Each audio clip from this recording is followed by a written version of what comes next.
ಫಟಾಫಟ್ 50ಗೆ ಸ್ವಾಗತ. ನಾನು ಮಧುಶ್ರೀ. ನಾನು ಪ್ರತಿಮಾ ಭಟ್. ಬನ್ನಿ ಈ ಕ್ಷಣದ 50 ಸುದ್ದಿಗಳನ್ನು ನೋಡ್ತಾ ಹೋಗೋಣ. ಮಂಗಳೂರಿನಲ್ಲಿ ಅನೈತಿಕ ಪೊಲೀಸರು ಮತ್ತೆ ದಾಂಧಲೆ ನಡೆಸಿದ್ದಾರೆ. ಅನೈತಿಕ ಚಟುವಟಿಕೆ ಆರೋಪ ಹೊರಿಸಿ ಮಸಾಜ್ ಪಾರ್ಲರ್ಗೆ ನುಗ್ಗಿದ ರಾಮಸೇನೆಯ ಕಾರ್ಯಕರ್ತರು ಪುಂಡಾಟ ನಡೆಸಿದ್ದಾರೆ.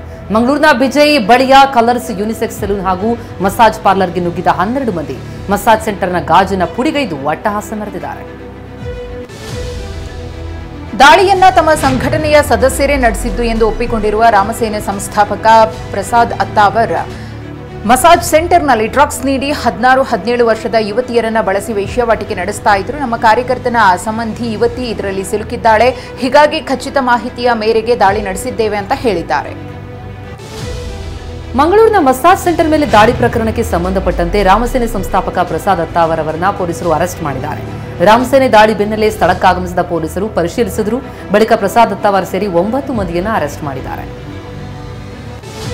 ಮಂಗಳೂರಿನ ಮಸಾಜ್ ಸೆಂಟರ್ ಮೇಲೆ ದಾಳಿ ನಡೆಸಿದ ಪ್ರಕರಣಕ್ಕೆ ಸಂಬಂಧಪಟ್ಟಂತೆ ದಾಳಿಯ ದೃಶ್ಯ ಸಿಸಿ ಕ್ಯಾಮೆರಾದಲ್ಲಿ ಸೆರೆಯಾಗಿದ್ದು ಟಿವಿ9ಗೆ ಲಭ್ಯವಾಗಿದೆ. ಬೆಳಗ್ಗೆ 11:38ಕ್ಕೆ ಮಸಾಜ್ ಸೆಂಟರ್ ಮೇಲೆ ದಾಳಿ ನಡೆದಿದೆ. ಸುಮಾರು 30ಕ್ಕೂ ಹೆಚ್ಚು ಜನರು ಮಸಾಜ್ ಸೆಂಟರ್ ಮೇಲೆ ದಾಳಿ ನಡೆಸಿದ್ದು ದೃಶ್ಯದಲ್ಲಿ ಸೆರೆಯಾಗಿದೆ. ಇನ್ನು ಗೃಹ ಸಚಿವ ಡಾಕ್ಟರ್ ಜಿ ಪರಮೇಶ್ವರ್ ಉಡುಪಿ ಪ್ರವಾಸದಲ್ಲಿರುವಾಗಲೇ ಪಕ್ಕದ ಮಂಗಳೂರಿನಲ್ಲಿ ಈ ಅನೈತಿಕ ಪೊಲೀಸ್ಗಿರಿ ನಡೆಯಿತು.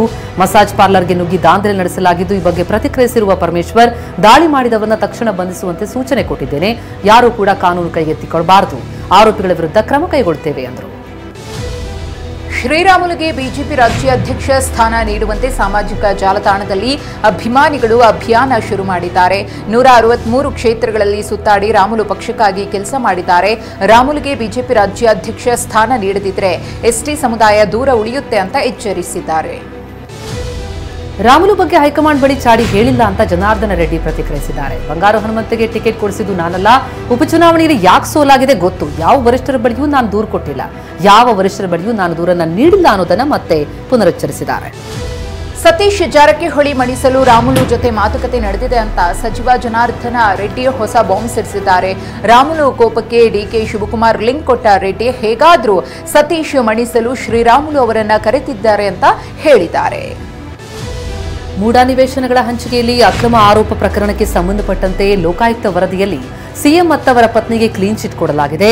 ಪ್ರಕರಣದ ತನಿಖೆ ಪೂರ್ಣಗೊಳಿಸಿದ ಲೋಕಾಯುಕ್ತ ಅಧಿಕಾರಿಗಳು ಸೋಮವಾರ ಕೋರ್ಟ್ಗೆ ವರದಿ ಸಲ್ಲಿಸಲಿದ್ದಾರೆ. ಪ್ರಕರಣದಲ್ಲಿ ಸಿಎಂ ಪಾತ್ರ ಕಂಡು ಬಂದಿಲ್ಲ ಎನ್ನಲಾಗಿದೆ. ಮುಡಾದಲ್ಲಿ ಅಕ್ರಮ ಪ್ರಕರಣದ ತನಿಖೆ ನಡೆಸಿದ್ದ ಲೋಕಾಯುಕ್ತ ಸಿಎಂ ಹಾಗೂ ಪತ್ನಿಗೆ ಕ್ಲೀನ್ ಚಿಟ್ ಕೊಟ್ಟಿರುವುದರ ಬಗ್ಗೆ ಬೆಂಗಳೂರಿನಲ್ಲಿ ಸಿಎಂ ಸಿದ್ದರಾಮಯ್ಯ ಪ್ರತಿಕ್ರಿಯೆ ಕೊಟ್ಟಿದ್ದಾರೆ. ಲೋಕಾಯುಕ್ತ ಅಧಿಕಾರಿಗಳು ಕ್ಲೀನ್ ಚಿಟ್ ಕೊಟ್ಟಿರುವುದು ನನಗೆ ಗೊತ್ತಿಲ್ಲ ಎಂದಿದ್ದಾರೆ. ಮೂಡಾ ಕೇಸ್ನಲ್ಲಿ ಸಿಎಂ ಮತ್ತವರ ಪತ್ನಿಗೆ ಲೋಕಾಯುಕ್ತ ಕ್ಲೀನ್ ಚಿಟ್ಗೆ ಸಂಬಂಧಪಟ್ಟಂತೆ ದೂರುದಾರ ಸ್ನೇಹಮಯಿ ಕೃಷ್ಣ ಪ್ರತಿಕ್ರಿಯಿಸಿದ್ದಾರೆ. ಲೋಕಾಯುಕ್ತ ಅಧಿಕಾರಿಗಳು ಕ್ಲೀನ್ ಚಿಟ್ ಕೊಟ್ಟಿರುವುದು ನಿರೀಕ್ಷಿತ. ಇದರಿಂದ ನನ್ನ ಹೋರಾಟಕ್ಕೆ ಯಾವುದೇ ಹಿನ್ನಡೆಯಾಗಲ್ಲ ಅಂದರು. ಶಾಲೆಗೆ ಹೋಗುವುದಾಗಿ ಹೇಳಿದ್ದ 3 ಮಕ್ಕಳು ನಾಪತ್ತೆಯಾಗಿದ್ದಾರೆ. ಸಕಲೇಶಪುರ ತಾಲೂಕಿನ ಕುನಿಗನಹಳ್ಳಿ ಗ್ರಾಮದಲ್ಲಿ ಘಟನೆ ನಡೆದಿತ್ತು. ಸದ್ಯ ಶರತ್, ಧನಂಜಯ್, ಮುರಳಿ ಎಂಬ ಬಾಲಕರು ಮೈಸೂರಿನಲ್ಲಿ ಪತ್ತೆಯಾಗಿದ್ದಾರೆ. ಸದ್ಯ ಪೋಷಕರು ಮೈಸೂರಿಗೆ ತೆರಳಿದ್ದಾರೆ. ವಿವಿ ಸಾಗರ ಜಲಾಶಯಕ್ಕೆ ಸಿಎಂ ಡಿಸಿಎಂ ಬಾಗಿನ ಅರ್ಪಿಸಿದರು. 3ನೇ ಬಾರಿ ಕೋಡಿ ಬಿದ್ದಿರುವ ಹಿನ್ನೆಲೆ ಸಿಎಂ ಡಿಸಿಎಂ ಬಾಗಿನ ಅರ್ಪಣೆ ಮಾಡಿದ್ದಾರೆ. ಈ ವೇಳೆ ಮಾತನಾಡಿದ್ರು ಸಿಎಂ, ಪ್ರತಿ ವರ್ಷವೂ ಒಳ್ಳೆ ಮಳೆಯಾಗಲಿ ಅಂತ ಹಾರೈಸಿದ್ದಾರೆ. ಡಿಕೆ ಶಿವಕುಮಾರ್ ಹಾಗೂ ಸತೀಶ್ ಜಾರಕಿಹೊಳಿ ಪರ ಸಿಎಂ ಆಗಲಿ ಅಂತ ಹಲವು ಬಾರಿ ಘೋಷಣೆಗಳು ಕೇಳಿಬಂದಿವೆ. ಈ ಬಗ್ಗೆ ಪ್ರತಿಕ್ರಿಯೆ ಕೊಟ್ಟಿರುವ ಸಿಎಂ ಸಿದ್ದರಾಮಯ್ಯ, ಅದು ಹೈಕಮಾಂಡ್ ತೀರ್ಮಾನ, ಅವರು ಏನ್ ತೀರ್ಮಾನ ಮಾಡ್ತಾರೋ ಅದಾಗುತ್ತೆ ಎಂದಿದ್ದಾರೆ. ತುಮಕೂರು ತಿಪಟೂರು ಗಾಂಧಿನಗರದ ಕೆರೆಗೋಡಿ ವಾಸಿ ನಗ್ಮಾ ಬಾನು ತನಗೆ ಬಂದ ಗೃಹಲಕ್ಷ್ಮಿ ಹಣದಿಂದ ಮಗಳಿಗೆ ಕಂಪ್ಯೂಟರ್ ಕೊಡಿಸಿದ್ರು. ಗೃಹಲಕ್ಷ್ಮಿ ಹಣದ ಜೊತೆ ಸ್ಕಾಲರ್ಶಿಪ್ ಹಣ ಕೂಡಿಸಿ ಪುತ್ರಿ ಸೈದಾ ಅಫೀಫಾಗೆ ಕಂಪ್ಯೂಟರ್ ಕೊಡಿಸಿದ್ದು ಪೋಷಕರಿಗೆ ಪುತ್ರಿ ಧನ್ಯವಾದ ಅರ್ಪಿಸಿದ್ದಾರೆ. ಮೈಕ್ರೋ ಫೈನಾನ್ಸ್ ಮೀಟರ್ ಬಡ್ಡಿ ದಂಧೆಕೋರರ ಕಿರುಕುಳ ವಿಚಾರಕ್ಕೆ ಗದಗದಲ್ಲಿ ಕಾನೂನು ಸಚಿವ ಎಚ್.ಕೆ. ಪಾಟೀಲ್ ಪ್ರತಿಕ್ರಿಯೆ ಕೊಟ್ಟಿದ್ದಾರೆ. ಮೀಟರ್ ಬಡ್ಡಿ ದಂಧೆ ಸಾಲದ ಹೆಸರಲ್ಲಿ ಜನರನ್ನ ಶೋಷಿಸಿದ್ರೆ ಸಹಿಸುವುದಿಲ್ಲ. ಮೀಟರ್ ಬಡ್ಡಿ ಸಾಲದ ಹೆಸರಿನಲ್ಲಿ ಕಿರುಕುಳ ನೀಡುವವರನ್ನ ಮಟ್ಟ ಹಾಕ್ತೇವೆ ಎಂದು ಗುಡುಗಿದ್ದಾರೆ. ಮಂಗಳೂರು ಬ್ಯಾಂಕ್ನಲ್ಲಿ ಚಿನ್ನಾಭರಣ ನಗದು ದರೋಡೆ ಮಾಡಿದ ದರೋಡೆಕೋರರನ್ನ ಪೊಲೀಸರು ಕೋರ್ಟ್ಗೆ ಇವತ್ತು ಹಾಜರುಪಡಿಸಿದ್ದು, ತಮಿಳುನಾಡಿನಿಂದ ಮಂಗಳೂರಿಗೆ ಆರೋಪಿಗಳನ್ನು ಕರೆತರಲಿದ್ದು ನ್ಯಾಯಾಲಯದ ಮುಂದೆ ಹಾಜರುಪಡಿಸಲಿದ್ದಾರೆ. ಮಂಡ್ಯ ಕೆಆರ್ಪೇಟೆ ಪಟ್ಟಣದಲ್ಲಿ ಕಬ್ಬಿಣದ ಅಂಗಡಿಯನ್ನ ಕೊರೆದು ಕಳ್ಳತನ ಮಾಡಲಾಗಿದೆ. ಚನ್ನರಾಯಪಟ್ಟಣ ಮೈಸೂರು ಹೆದ್ದಾರಿಯಲ್ಲಿರುವ ಎಸ್ಎನ್ಎಲ್ ಕಬ್ಬಿಣದ ಅಂಗಡಿಯ ಡ್ರಾಯರ್ನಲ್ಲಿದ್ದ 1,000 ರೂಪಾಯಿ ಕಳ್ಳತನ ಮಾಡಲಾಗಿದೆ. ಐನಾತಿ ಮುಸುಗುಧಾರಿ ಕಳ್ಳನ ಚಲನವಲನ ಸಿಸಿಟಿವಿ ಕ್ಯಾಮೆರಾದಲ್ಲಿ ಸೆರೆಯಾಗಿದೆ. ಬೆಂಗಳೂರಲ್ಲಿ ಐನಾತಿ ಹಸುಕಳ್ಳನೊಬ್ಬ ಪೊಲೀಸರ ಕೈಯಲ್ಲಿ ಲಾಕ್ ಆದ. ಖಾಸಗಿ ಕಂಪನಿ ಸಂಬಳ ಸಾಲಲ್ಲ ಅಂತ ಸಾಲ ತೀರಿಸುವುದಕ್ಕೆ ಹಸು ಕಳ್ಳತನಕ್ಕೆ ಇಳಿದಿದ್ದ ಮಂಡ್ಯ ಮೂಲದ ಸೋಮಶೇಖರ್ನ ಕತೆ ಕೇಳಿ ಪೊಲೀಸರೇ ಶಾಕ್ ಆಗಿದ್ದಾರೆ. 3 ಕಡೆ ಹಸು ಕಳ್ಳತನ ಕೇಸ್ಗೆ ಸಂಬಂಧಪಟ್ಟಂತೆ ಈ ಸೋಮಶೇಖರ್ನನ್ನ ಅರೆಸ್ಟ್ ಮಾಡಿದ್ದಾರೆ. ರಸ್ತೆ ಅಪಘಾತ ಪ್ರಕರಣವೊಂದರಲ್ಲಿ ಸಂತ್ರಸ್ತರ ಕುಟುಂಬಕ್ಕೆ ಪರಿಹಾರ ಕೊಡದ್ದಕ್ಕೆ ಸರ್ಕಾರಿ ಬಸ್ಸನ್ನೇ ಜಪ್ತಿ ಮಾಡುವಂತೆ ನ್ಯಾಯಾಲಯ ಆದೇಶ ಕೊಟ್ಟಿದೆ. ವ್ಯಕ್ತಿಯೊಬ್ಬನನ್ನ ಬಲಿ ಪಡೆದಿದ್ದ ಅಪಘಾತಕ್ಕೆ ಸಂಬಂಧಪಟ್ಟಂತೆ 55 ಲಕ್ಷ ರೂಪಾಯಿ ಪರಿಹಾರ ಕೊಡಲು ಕೋರ್ಟ್ ಸೂಚಿಸಿತ್ತು. ಆದರೆ ಪರಿಹಾರ ನೀಡಲಿಲ್ಲ. ಹೀಗಾಗಿ ಬಸ್ ಜಪ್ತಿಯಾಗಿದೆ. ಬೆಂಗಳೂರಿನಲ್ಲಿ ಮನೆ ಬಳಿ ಆಟವಾಡ್ತಾ ಇದ್ದ ಮಕ್ಕಳು ನಾಪತ್ತೆಯಾಗಿದ್ದ ಪ್ರಕರಣ ಸುಖಾಂತ್ಯ ಕಂಡಿದೆ. ಜಯನಗರದ 3ನೇ ಹಂತದ ನಕಲು ಬಂಡೆ ಬಳಿ ಜನವರಿ 18ರಂದು ಮನೆ ಬಳಿ ಆಟವಾಡ್ತಾ ಇದ್ದ ಪ್ರವೀಣ್ ರವಿ ನಾಪತ್ತೆಯಾಗಿದ್ರು. ಸದ್ಯ ಇಬ್ಬರು ಮಲೆಮಹದೇಶ್ವರನ ಸನ್ನಿಧಿಯಲ್ಲಿ ಪತ್ತೆಯಾಗಿದ್ದಾರೆ. ಜಗಳೂರು ಪಟ್ಟಣದಲ್ಲಿರುವ ಕೆಎಲ್ಎಂ ಆಕ್ಸಿವಾ ಫಿನ್ವೆಸ್ಟ್ ಬ್ಯಾಂಕ್ನಲ್ಲಿ ಬ್ಯಾಂಕ್ ಮ್ಯಾನೇಜರೇ ಸ್ನೇಹಿತರ ಹೆಸರಲ್ಲಿ ನಕಲಿ ಚಿನ್ನ ಅಡ ಇಟ್ಟು 49 ಲಕ್ಷ ವಂಚನೆ ಮಾಡಿದ ಘಟನೆ ತಡವಾಗಿ ಬೆಳಕಿಗೆ ಬಂದಿದೆ.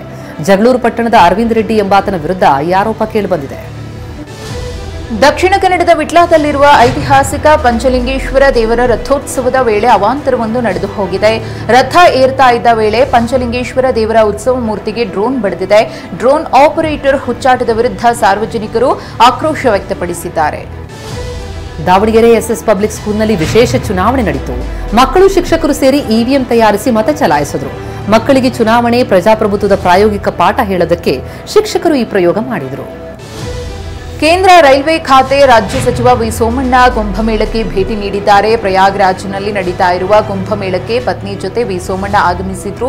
ಪತ್ನಿ ಜೊತೆ ಬೋಟ್ನಲ್ಲಿ ಪ್ರಯಾಣಿಸ್ತಾ ಇರುವ ವಿಡಿಯೋವನ್ನು ಹಂಚಿಕೊಂಡಿದ್ದಾರೆ. ಉತ್ತರಾಖಂಡ್ ಮಾಜಿ ಮುಖ್ಯಮಂತ್ರಿ ಹರೀಶ್ ರಾವತ್ ಅವರ ಹೆಸರೇ ಮತದಾರರ ಪಟ್ಟಿಯಿಂದ ಕಾಣೆಯಾಗಿದೆ. ಸ್ಥಳೀಯ ಸಂಸ್ಥೆ ಚುನಾವಣೆ ಹಿನ್ನೆಲೆ ಡೆಹ್ರಾಡೂನ್ನ ನಿರಂಜನ್ಪುರದಲ್ಲಿ ಮತದಾನಕ್ಕೆ ತೆರಳಿದ್ದ ಹರೀಶ್ ರಾವತ್ ಅವರಿಗೆ ಶಾಕ್ ಆಗಿತ್ತು. ಮತದಾರರ ಪಟ್ಟಿಯಲ್ಲಿ ಹೆಸರಿಲ್ಲದಕ್ಕೆ ಆಶ್ಚರ್ಯಗೊಂಡ ಹರೀಶ್ ರಾವತ್ ಮತಗಟ್ಟೆಯಿಂದ ವಾಪಸ್ಸಾದರು. ಆಂಧ್ರಪ್ರದೇಶದಲ್ಲಿ ಪವನ್ ಕಲ್ಯಾಣ್ ಸಾರಥ್ಯದ ಜನಸೇನಾ ಪಕ್ಷ ಅಧಿಕೃತವಾಗಿ ಪ್ರಾದೇಶಿಕ ಪಕ್ಷ ಎನ್ನುವ ಮಾನ್ಯತೆ ಪಡೆಯಿತು.